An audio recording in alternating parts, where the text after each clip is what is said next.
Sisters, this is Joe Santiago here from Umoja Generation Wealth.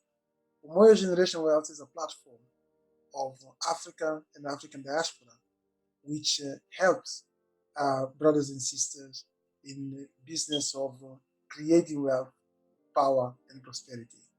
We took it upon us to do so under Ubuntu principle, take you on a journey from Ubuntu as a pillar, Umoja, which means unity, and take you to Omnoto, which is prosperity. And here we will be talking, or we talk and strategies and tools which help you uh, in your journey of building power, wealth, and prosperity under Ubuntu principles. And when you look into that, there are certain things that are stopping us or reducing or diminishing or slowing us down in this business of creating wealth. And obviously we cover it up with loads of excuses, loads of reasons, and loads of this and loads of that, not realizing that what we are in fact doing, we are shooting ourselves on the foot. And then obviously no one wants to be guilty of anything, and then we go on and on and on and on. The fact of the matter is that the Africans and African diaspora are still at the bottom of the pyramid. And you have to ask yourself, why so? If you see an African diaspora man or woman, he or she is very diligent, he works very hard, long hours, uh, the weekends, and all the rest of it. But then when you look into the results, you look into the what is in it for them is very little. They most unfortunately still work for the paycheck, and of course paycheck depending on third party. So in this series here, we will be looking at specifically what is making us making African and African diaspora so less productive. So it is about productivity, and then you have to define productivity, what it is. Productivity is nothing more than the ratio or the ratio between the input and the output, and obviously you put time into that too. So for productivity to make sense, obviously you have to consider putting the least possible input or resources to get the maximum output. And this is how productivity is measured. Now you have to look into why the African and African diaspora, brothers and sisters, are very productive to the other community, to other people, to the employer. But when it comes to the business of building their own wealth, building their own power and their prosperity, something is lacking. So you have to ask yourself, what are the reasons? Now, it is obvious that the reasons are for us not not building our power, prosperity, and obviously generation wealth is to do with the fact that there are many clogs in our system. There are many disturbances in our system, and one of the biggest pillars of becoming a really wealthy, power and prosperity and prosperous has to do with the fact that of productivity. And then because the more productive somebody is or a community is, of course, the more return and the bigger output they have. And then we needed to go back and say, why? Are we using our energy in the wrong place? Are we using our resources in the wrong place, in the wrong manner? Either way, the fact of the matter is that we are not getting what we're supposed to get. We are not getting the result that we deserve. And then we have to go deep, deep, deep and find the reasons or reasons why this is not happening. So let's look into, well, we just saw what productivity is, which is nothing more than the relationship between the input and output. Obviously, the more we increase the input to get the same output, obviously the productivity ratio reduces. And all we want to do is to reduce actually the input and increase the productivity or increase the output. And then, of course, if we do so, productivity itself increase. And well, why do I do this? Why do I do that? Well, brother and sister, if you are happy with the productivity that you are having now, if you are happy with the return that you are having, that's fine. It's not down to me to come to you and argue about that. But the truth is, majority of us are not satisfied. Majority of us are not happy with the output we are getting because really we're putting a lot in and we take very little out. We put a lot in for our employer, for our society, for our in general, and what we get in, what we get in, back to us is very small or very reduced. Obviously, there are some of us who are very, very pompous or very convinced that having a salary higher than our brother or than our neighbor or than our church member, this is the prosperity. This is what it is. Oh, at least I'm better than him or I'm better than her. Really, you have to really to look into the productivity. You needed to see how much you put in and how much you're getting out, and then that ratio is what it is. Because maybe you are having this bit more salary, but you are putting a lot more in than your neighbor, than your brother and your sister. So if you look into that as a package, not just as an individual small little thing, then you would see how quickly you would come to realization that maybe, and just maybe, you're not as productive as you should be. Because productivity obviously is that if you put 5 and can get out the 20, it's much better than you put 5 and get out of the 10. And many times we are very satisfied, we are very content with getting 10 and feeling that we have done a lot. So productivity is something that we have to do. As I said, there are many reasons why productivity is not within our community, African and African diaspora community. I will be talking about 3 of them today. I will definitely talk about one of them only, but in the next 2 videos, I will be talking about number 2 and number 3. And it is just for you, brother and sister. Obviously, I don't intend to be the expert of everything. It's through observation and through studies and through research we come to those points, and those are the points that you, brother and sister, you have to look into, and then make your own judgment. But the fact of the matter is, in more often than not, in most of the cases, those factors are hold to be true. And if they are true, then you need to make small little adjustment. So then you got with the same input get a better output. It's like anything else. So the 3 major reasons which I believe are affecting African and African diaspora productivity. The 3 them the first bigger one is the discipline. Discipline, what is it? Well, for many people, when talking about discipline, they cringe, they become nervous, they become uncomfortable because discipline reminds them of the childhood of deprivation. It reminds them of military behavior. It reminds them of this and that. And obviously, many people are simply not interested in hearing discipline. They are not interested at all in finding out what discipline is, and immediately as soon as they hear that, they run away, and run away in psychological term, not necessarily physical term. So discipline is something which is a taboo for some people.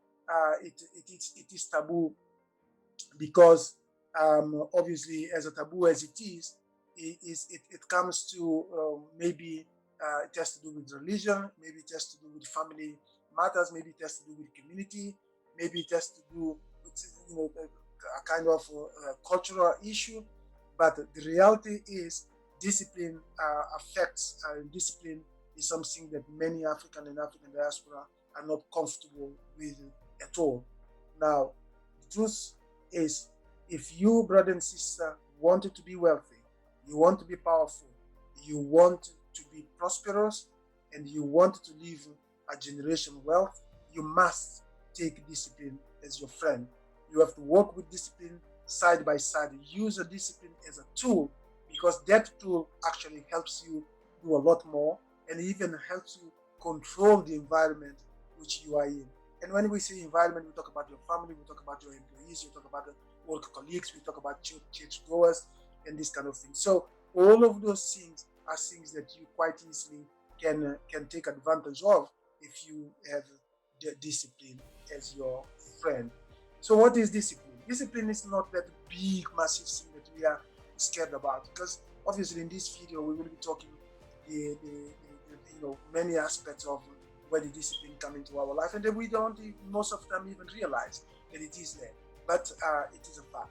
So discipline is nothing more than order, than a framework. Okay, it's something that you put in place and everything goes there, so everybody knows what to do, when to do, how to do, and what to do, and the data when to do, how to do, what to do, come in a structured manner, in a frame, so whereby it helps everybody. So, for example, in the UK, I have, we drive on the left hand side. So everybody knows as soon as you get into the car, if you are driving, you should go on the left hand side. If you go to France, it's different. France decided, no, we're going to drive on the right side of the road. So obviously, if I drive from England to France, I needed to adjust that rule. I needed to adjust that frame because I'm going to drive now from the left to the right side of the road. And if somebody is coming from France, they have to do the opposite. They are driving from the right side of the road. They need to come to the left side of the road, and it gives a message to everybody, so everybody knows what it is. And there's no need for somebody to be on the road all the time, telling you, oh, go right, go right, go left. This is how discipline now, order can bring in this thing. For example, if you look into traffic lights, it's the same. Okay, green, you go. Red, you stop. Amber, you be cautious. So everybody knows and everybody understands that this is order, this is discipline. And then everybody knows it in their own. And obviously we know when somebody decides to break that order or to jump in the, for example, jump in the light, and many times it causes accident. It causes a lot of problem because other people don't understand that they're expecting one thing which is in the rule and is the order, and then when somebody breaks it, immediately it changes the system, and immediately it puts the system in a situation whereby some people or most of the people are just confused on what's going on. So discipline is there and order is there, and this and it is a framework. For example, if we look into other dimensions, for example, let's talk about the law. The law exists exactly to put order, to put discipline. So everybody knows that they should get into certain frame of mind, and this is acceptable by everybody here, that this is the way it is done. So therefore, there's no confusion. So again, there is order, there is discipline there. If you wanted to run your, let's say, your family well, then again you have to put a discipline there. Discipline does not mean necessarily the military regime, but the discipline must be there, because otherwise you wouldn't be able to manage everything that you have. For example, let's say you decide that there is no order, there is no discipline there. Your children wake up in the morning, rather than them getting ready to go to school, they wake up in the morning, they get ready, and they go to bed. So obviously that disturbs the system, because by the time they wake up to go to school, the whole school is closing, and then everybody's coming back home. So therefore, the child will miss that. Who says that? We can talk about the shop ends. So all of those things are in one simple thing, which is frame of the frame of the way things run, the way things. Of course, if you go from one family to another one, the frame is different. It does not matter. Again, it's the discipline, it's the order. It's different there, but it is discipline. So everybody in that household knows what to do. If you go from one country to another one, the same thing. If you go to one company to another one, the same thing. If you go from one industry to another one, the same thing. So discipline is there in every walk of life, is needed, so then everybody understand the structure, everybody understand the rule, and this is how it works. And the good thing about that is that once the order is there, once the discipline is there, And once the structure is there, everybody in there understand, and people spend less energy. There's no need to be explaining it and again and again and again, and then people not understand. No, it is there. That discipline is there. That structure is there, so everybody can pick up and run with it. So this is what you need to do, brother and sister. If you want to be wealthy, if you want to be powerful, and if you want to be prosperous, you have to have discipline. Okay, you can't want to be wealthy if you don't put discipline in what you do, in your behavior, in the way you talk to yourself, in the way you talk to others, in the way you think. You can't have none of. If you don't have those things, definitely you are not prepared, and you have not made the decision to become wealthy, to become powerful, and to become prosperous. And again, if you do not have discipline, then I can guarantee you that you cannot be productive. For example, let's say you are writing a simple letter. You write the first word, and then you write it last, and then you come to the second word, and then you come to the second to last, and so on and so forth. So you are changing the total order, going up and down, up and down. You are spending a lot more energy, and you are wasting time. And I'm not sure you would be able to come out with a proper letter. And even if you do, in the space of time that you would require if you were writing it in a simple order of going first, second, third, fourth, fifth, and then you go down there. So all of those things are there for you, but you need to apply them. You need to make a discipline your friend. You need to make it acquaintance. You need to make it your partner. Because if you do, definitely you can you're going to benefit from that.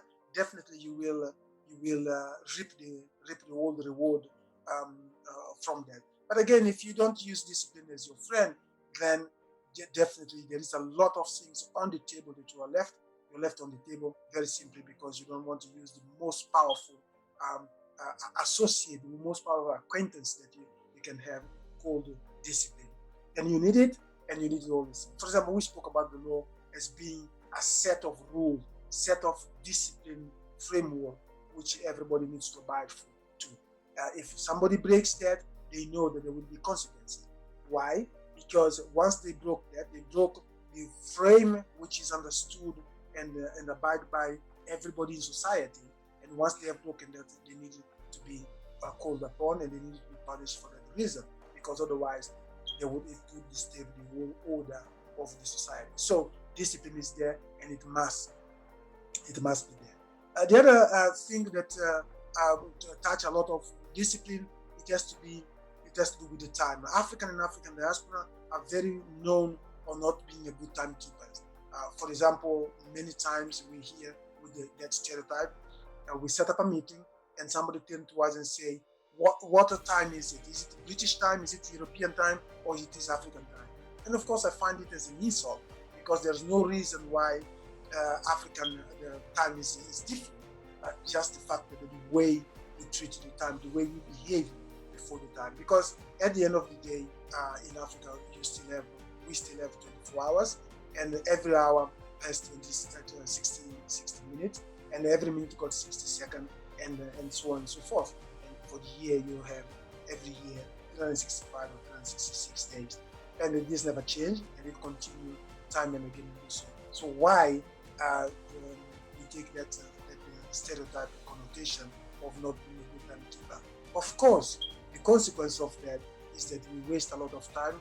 We are less productive, and when we could, and think about it this way: if you have 5 things to do during the day, and let's say you work for 7.5 hours, that means that for everything that you have to do, you invest 1.5 hours. So at the end of the day, you complete 5 things, you go 7.5 hours, and you go your life fantastic. You had a good day in the office. But if one of those 5 things is a meeting, for example, and the meeting participant arrived half an hour late, that means that either you run 1.5 hours and then eat half an hour in another item or task that you have to do, or you have to cut this meeting down from 1 hour, from 1.5 hours to 1 hour. In both cases, it can be crucial, it can be critical, whereby the fact that somebody did not keep up with time, and then of course it affects the rest of the activity that you've got during the day. And more importantly, it can create imbalance in there, and that imbalance can really make people nervous and make people unsettled, and as a result, you don't get the best out of it. And of course, if you're rushing a meeting of 1 hour, 1.5 hours into 1 hour, you have something must give, and that something can be an important item. It can be important deliberation. It can be anything. So take into consideration that thing. So the timekeeping is also part of that discipline framework. And if you are not disciplined, then you can't keep the time, then you can't keep the task, and do the rest of it. And I'll give you another example in terms this. Let's say you've got a project that you must deliver in 30 days, and then of course, 30 days, 30 days, and the clock is not stopping. It's continuing its own journey. And now you've got that task and you are not disciplined.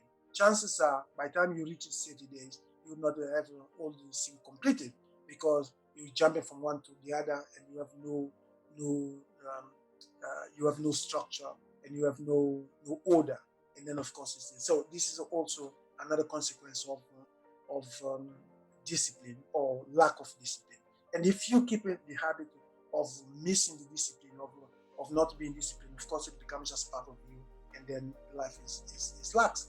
And then you ask, some people tend to say, oh, how can you do so many things at the same time? No, it's just a question of you putting order into it and being disciplined. Because if you're disciplined, in fact, what you're doing one thing at a time, but you're doing it in a structured manner, in an orderly manner, and then everything falls in place. So if you don't have discipline as your friend, make sure you check it out, make sure you look at it, because if you do, then you're going to realize that you are missing one of the most powerful friend, most beneficial friend that you can ever have, which is the discipline. And it will be there to help you. And the more you become closer to the discipline, the more productive you become, the more the happier you become, the less energy you spend, and then before you know it, everything falls into place very nicely. Now, and of course, when we talk about tasks, this is exactly the same thing. If you organize yourself to do 10 tasks a day, make sure you've got the discipline to do task by task until you achieve 10. And don't come with excuses. Oh no, the 10 tasks is too much, or it's too little, or it's this, or it's that. No, this is not the point. You settle yourself up, make sure you keep, and make sure you know. And the good thing about it is that if you're disciplined enough, reward yourself with the success, with the benefit of getting that. If you're not disciplined enough, okay, give yourself a bit of a talk, and then carry on with it, because it is very important for you to be able to be disciplined and then enjoy discipline. Because believe you me, discipline allows you control over yourself, control over activity, control over your environment, and then you put a little or small output input, and you get a bigger output. And this is what discipline can do for you if you decide to take discipline as your friend, as your companion, as your acquaintance, as your friend or even partner. If you do so, you're going to reap your own benefits. Now, guess what? We will be talking about productivity. It is going to be our masterclass of March. How you can maximize your productivity during the day, during the week, during the month, during the year. And you will be surprised with the strategies that we teach. You would be surprised how quickly you can become extremely productive, extremely desirable. And you'll be surprised at how with you reduce the input, but you're gonna get the bigger and the better output to be envy of. So it's down to you. And if you wanted to know more, it is on the 27th of March at 4 o'clock GMT. And there will be a masterclass, and all you need to do is to call us on +44 7961 071 322 +44 7961 071 322. So in that, we will be able to give you a proper masterclass in productivity, and we can guarantee you that once you come there, you come different. You come with lots of tools which will allow you to become more productive, more prosperous. Will allow you to test and check if you've been or not. Test and check people around you. Test and check the activities to make sure that you achieve what you want to achieve. So this is what it is. and we will just be there. This is what Umoja is about. They will teach you about generation wealth, and we will make sure that you get what you're supposed to get in the battle of becoming productive, extremely productive, for your own benefit under Ubuntu principle. And this is what we are all about. Brothers and sisters, let's be realistic. Let's think about it.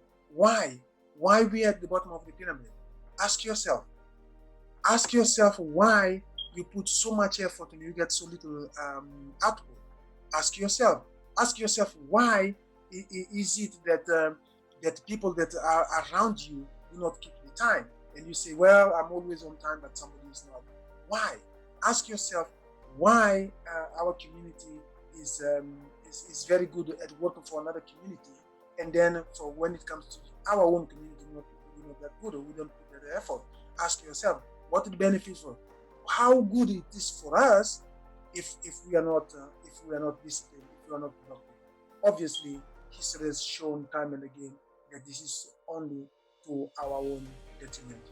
It's not helping us. And then all you need to do, my brother and sister, is to check on that. Check on productivity. Check on the reasons why we are not productive, and what can be done about that.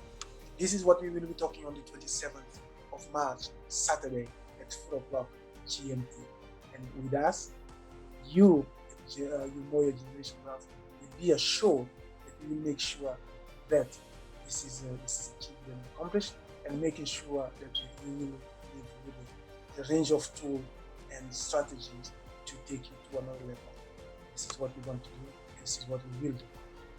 Come and meet us on the 27th at 4 o'clock GMT. +44 7961 079 322, or just go to send us an email at registration@ugewealth.com. Registration@ugewealth.com. We wait you there. See you.